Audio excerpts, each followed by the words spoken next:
Aquadonia, Aquadonia.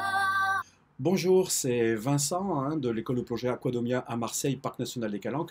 Une petite vidéo aujourd'hui pour voir comment améliorer sa consommation d'air en plongée. Alors s'il vous plaît, en ces temps difficiles, c'est pas mal d'avoir un peu de visibilité, donc si vous pouviez mettre un j'aime, si vous n'aimez pas, bon, vous pouvez vous abstenir, et puis n'hésitez pas à commenter cette vidéo, à solliciter des sujets que je pourrais aborder dans les vidéos que je diffuse actuellement. Bien sûr des sujets qui correspondent à la formation plongée, avec s'il vous plaît un petit bonjour, une formule de politesse. Apprendre à plonger dans le parc national des Calanques.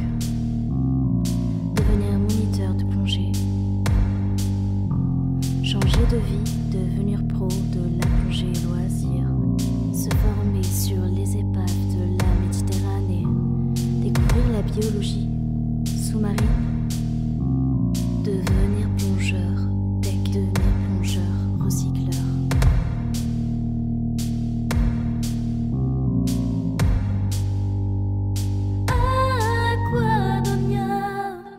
Alors, la consommation d'air en plongée, ça peut être souvent un problème, particulièrement chez les novices, qui vont constater assez vite que leur stock d'air diminue, bien sûr, avec les variations de profondeur également.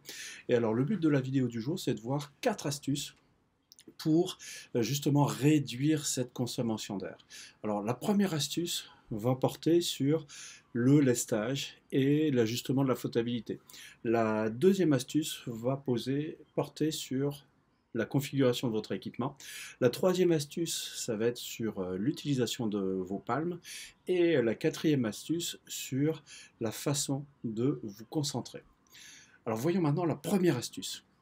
Première astuce, c'est avoir le lestage qui va bien. Pour le contrôler, on le voit en image de fond, il s'agit juste d'avoir la quantité qui vous permet, une fois le gilet dégonflé et les poumons dégonflés, de disparaître progressivement sous l'eau. Ça veut dire que lorsque vos poumons sont pleins en surface, gilet dégonflé, vous ne devez pas couler, vous devez rester à la surface. Autrement, ça veut dire que vous emmenez trop de lest et que donc vous êtes obligé de gonfler votre gilet très très tôt, ce qui vous oblige à avoir à lutter avec un hydrodynamisme qui n'est pas favorable à votre évolution plongée.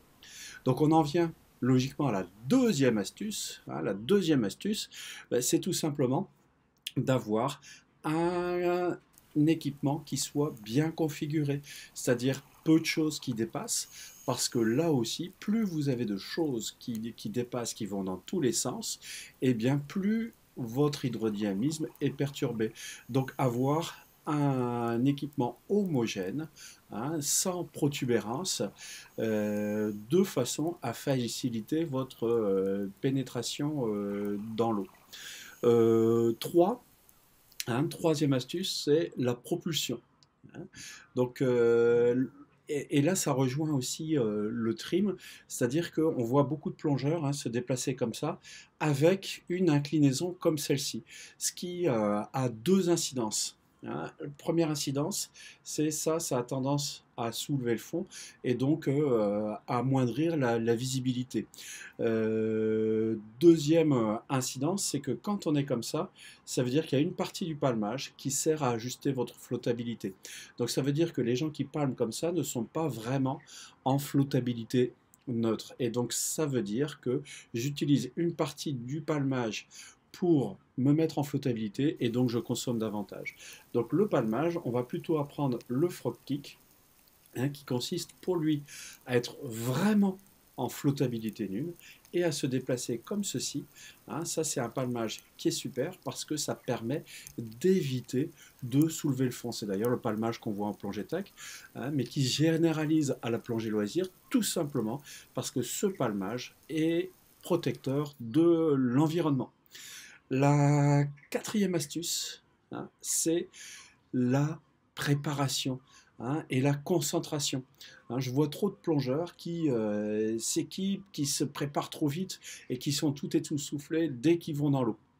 Donc pour ça, petite astuce, prenez bien votre temps, faites bien le contrôle réciproque avec votre binôme et une fois dans l'eau, si c'est possible, mouillez d'abord votre visage.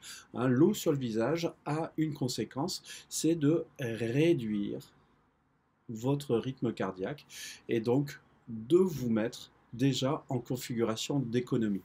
Ensuite, sous l'eau. Soyez focalisés sur une chose à la fois. Je vois trop de gens qui vérifient à la fois leur ordinateur de plongée, à la fois leur manomètre et veulent régler leur appareil photo et leur flottabilité. Hein, si vous faites trop de choses à la fois, vous allez perturber votre flottabilité. C'est-à-dire que généralement, qu'est-ce qui se passe quand on vérifie quelque chose? On prend une inspiration, on remonte. Donc immédiatement derrière, qu'est-ce qu'on fait? On a pour réflexe de dégonfler le gilet, de redescendre, de prendre une inspiration pour se stabiliser. Ça ne suffit pas de regonfler le gilet. Tout ça, ça génère des consommations de gaz. Donc essayez de ne vous concentrer que sur une chose à la fois. Hein, les plongeurs tech le savent très bien. Quand j'ai plusieurs choses à faire, je fais une chose à la fois pour garder le focus sur ma plongée. C'est pas que les plongeurs tech ne savent pas faire plusieurs choses à la fois, c'est tout simplement qu'ils ont bien compris cette règle. Voilà les 4 petites astuces pour réduire sa consommation en plongée. Voilà, si vous avez aimé cette vidéo, cliquez sur j'aime. Si vous n'avez pas aimé, cliquez sur j'aime pas. Vous voulez en voir d'autres, abonnez-vous sur la chaîne Aquadomia Formation Plongée. Apprendre à plonger dans le parc national des Calanques. Devenir moniteur de plongée. Changer de vie, devenir